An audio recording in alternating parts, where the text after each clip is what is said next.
বাজারে এখন কাঁচা আমটা কিন্তু ভালোই পাওয়া যাচ্ছে। আজকে শেয়ার করব অনুষ্ঠান বাড়ির স্টাইলের কাঁচা আমের চাটনি। আর ভাতের শেষ পাতেই কিন্তু আমরা এই আমের চাটনিটা খেতে সবাই পছন্দ করি। খুব বেশি কিন্তু উপকরণেরও প্রয়োজন হয় না। স্পেশাল একটা মশলা যোগ করলেই কিন্তু কাঁচা আমের চাটনিটা খেতে দুর্দান্ত হয়।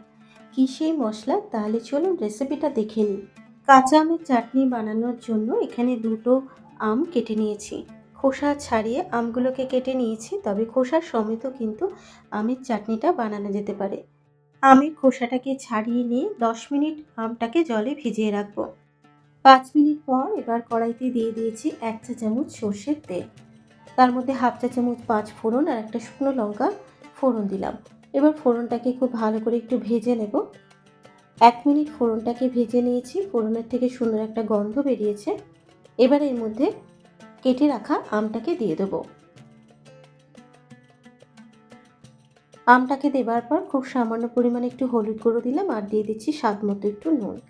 নুন আর হলুদ গুঁড়োটা আমের সাথে মিশিয়ে নিয়ে আমটাকে একটু ভালো করে ভেজে নেব। আর আমটাকে যদি একটু ভালো করে ভেজে নেওয়া হয় তাহলে কিন্তু আমটা সেদ্ধ হতে খুব বেশি সময় লাগবে না। মিনিট তিনেক ক্রমাগত নেড়ে চেড়ে আমটাকে কিন্তু ভালো করে ভেজে নিলাম। এবার আমটা সেদ্ধ হওয়ার জন্য দিয়ে দেবো পরিমাণ মতো জল। জল দেবার পর এবার একবার একটু ভালো করে নাড়াচাড়া করে নেব। জল দিয়ে নাড়াচাড়া করে নেবার পর গ্যাসের ফ্লেমটাকে মিডিয়ামে রেখে মিনিট 3-4 ঢাকা দিয়ে আমটাকে সেদ্ধ হতে দেব।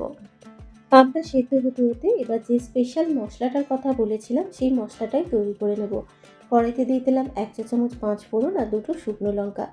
এবার মশলাটাকে শুকনো খোলায় একটু ভেজে নেব। মশলাটা থেকে যতক্ষণ না সুন্দর একটা গন্ধ বেরোচ্ছে ততক্ষণ ক্রমাগত নেড়ে চেড়ে মশলাটাকে ভেজে নেব। প্রায় মিনিট 2 সময় ধরে মশলাটাকে শুকনো খোলায় ভেজে নিয়েছি। এবার মশলাটাকে প্লেটে ঢেলে ঠান্ডা করে গুঁড়ো করে নেব। প্রায় 4 মিনিট ঢাকা দিয়ে আমটাকে কিন্তু সেদ্ধ করে নিয়েছি। আমটা যখন সেদ্ধ হয়ে যাবে এবার দিয়ে দেবো এখানে হাফ বাটি মতো চিনি। তবে আমের টক বুঝেই কিন্তু চিনিটাকে অ্যাড করতে হবে। চিনিটা দেবার পর এবার চাটনির সাথে মিশিয়ে নেব।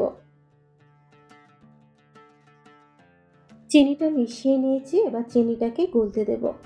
চিনিটা যখন গলে যাবে এবার সবশেষে যে ভাজা মশলাটা গুঁড়ো করে রেখেছিলাম দিয়ে দেবো এখানে 1 চা চামচ ভাজা মশলা।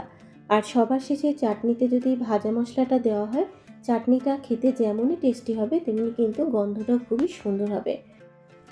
ভাজা মশলাটা মিশিয়ে নেওয়া হয়ে গেলে এবার গ্যাসের ফ্লেমটাকে বন্ধ করে মিনিট 2-3 ঢাকা দিয়ে একটু স্ট্যান্ডিং টাইমে রেখে দেবো, যাতে ভাজা মশলার গন্ধটা চাটনির সাথে খুব ভালো করে মিশে যায়। আর তৈরি হয়ে গেছে আমার আজকের রেসিপি কাঁচা আমের চাটনি। আমি তো এইভাবেই বানিয়েছিলাম। আপনারা কে কীভাবে বানান অবশ্যই কিন্তু আমাকে একটা কমেন্ট করে জানাবেন। যদি রেসিপিটা ভালো লেগে থাকে ইউটিউব থেকে দেখলে চ্যানেলটাকে সাবস্ক্রাইব করে পাশে থাকা বেল আইকনটি প্রেস করে দেবেন। আর যারা ফেসবুক থেকে দেখছেন পেজটাকে ফলো করার অনুরোধ রইল। তাহলে আজকের মতো এই পর্যন্ত। আবারও হাজির হয়ে যাব অন্য কোনো নতুন রেসিপি নিয়ে। সুস্থ থাকবেন, ভালো থাকবেন। ধন্যবাদ।